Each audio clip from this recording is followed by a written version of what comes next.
నమస్తే పిల్లలు. ఈరోజు మనం మర్రి చెట్టు పార్ట్ 3 చెప్పుకుందాము.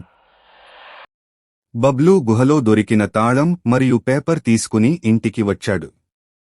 నానమ్మకి ఏమి తెలియకుండా జాగ్రత్త పడ్డాడు. కొన్ని రోజులకు పౌర్ణమి రావడంతో బబ్లూ గుడికి వెళ్లి చూస్తే స్వామీజీ గారు గుడిలో లేకపోవడంతో బబ్లూ ఒక్కడే గుహ దగ్గరికి వెళ్లి చూడగా అక్కడ స్వామీజీ గారు కనిపించి, రా బబ్లూ, నీ కోసమే వేచి చూస్తున్నాను. నీకు గుహలోని పెట్టెలో దొరికిన పేపర్లో శివాలయం, ముఖద్వారం, సుశాంకుడు అని రాసి ఉంది. దాని అర్థం, ఆ మహాశివుడు యొక్క రహస్యాన్ని ఛేదించే శక్తి కేవలం ఆ మహాగణపతికి మాత్రమే ఉంది.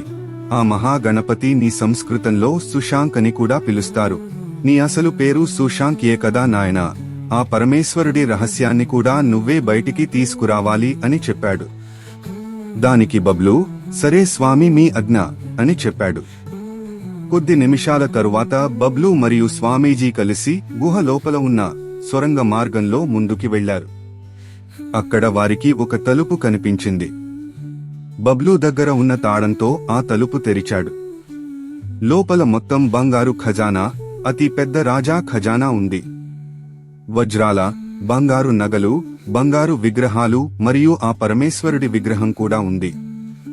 స్వామీజీ గారు బబ్లూతో, పూర్వం ఈ ప్రాంతాన్ని శివసేనుడు అనే రాజు పాలించేవాడు. శివసేనుడు చాలా క్రూరుడు. ప్రజల దగ్గర ఉన్న బంగారం మరియు పన్నుల రూపంలో బంగారం నీ దోచుకుని ప్రజలను ఎన్నో కష్టాల పాలు చేసేవాడు. కొన్ని రోజుల తర్వాత శివసేనుడు శత్రురాజ్యాల దాడి చేస్తాయి అన్న భయంతో బంగారం మొత్తం ఈ సొరంగ మార్గంలో తరలించి ఇక్కడ పెట్టాడు. ఇక్కడికి ఎవరు రాకూడదు అని ఈ అడవిలో ఉన్న ఎంతో శక్తివంతమైన గుడిని నాశనం చేశాడు.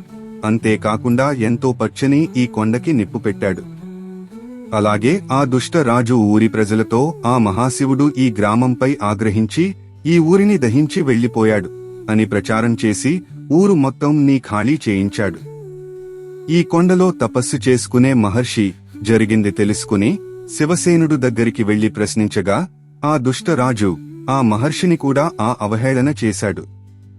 కోపించిన మహర్షి ఆ రాజుని, నీవు చేసిన తప్పుకి ఇదే రాజ్యంలో ఆత్మవై తిరుగు అని శపించాడు.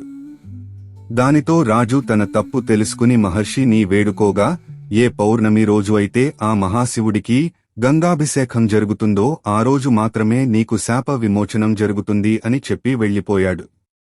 ఆ రోజు నుండి ఆ రాజు ఆత్మగా మారి ఈ ఊరి ప్రజలని పీడించసాగాడు. ఒకరోజు మీ తాత పని మీద వేరే ఊరికి వెళ్లి వస్తుండగా ఈ రాజు ఆత్మరూపంలో మీ తాతగారిని భయపెట్టి చంపేశాడు అని స్వామీజీ బబ్లూకి చెప్పాడు. స్వామీజీ బబ్లూతో, నాయన, నువ్వు త్వరగా వెళ్లి అడవిలో ఉన్న నదిలో నీళ్లు తీసుకుని రా. ఆ పరమేశ్వరుడికి పౌర్ణమి వెళ్లలోపు గంగాభిషేకం చేయాలి అని చెప్పగా బబ్లూ వెంటనే అడవిలో ఉన్న నది దగ్గరికి వెళ్లి ఒక కుండలో నీళ్లు తీసుకుని వచ్చాడు. స్వామీజీ ఆ మహాశివుడికి అభిషేకము చేసి నమస్కరించాడు. వెంటనే ఆకాశవాణి, మీరు ఇద్దరు చేసిన ఈ పని వాళ్ల లోకానికి చాలా మంచి జరుగుతుంది అని చెప్పింది. అంతలోనే గుహలో ఉన్న రాజ ఖజానా మరియు ఆ మహాశివుడి ప్రతిరూపం మాయం అయిపోయింది. బబ్లూ మరియు స్వామీజీ కలిసి ఇదంతా ఆ శివుడి లీల అనుకుని గుహ నుండి బయటి వచ్చారు. రాజ ఖజానా గురించి బబ్లూ మరియు స్వామీజీ ఎవరికి చెప్పకుండా వాళ్ల విధి నిర్వర్తించసాగారు. ఆ మహాశివుడు దయతో రహస్యాన్ని తెలుసుకుని బబ్లూ తిరిగి ఊరికి వెళ్లిపోయాడు. ఆ రోజు నుండి ఆ గ్రామంలో ఎలాంటి కరువు రాలేదు. చెట్టు కింద ఉన్న దుష్ట రాజు ఆత్మ కూడా ఎవరికీ కనపడలేదు. నమస్తే పిల్లలు. మీకు ఈ కథ నచ్చితే దయచేసి లైక్ చేసి, షేర్ చేసి, సబ్స్క్రైబ్ చేయండి.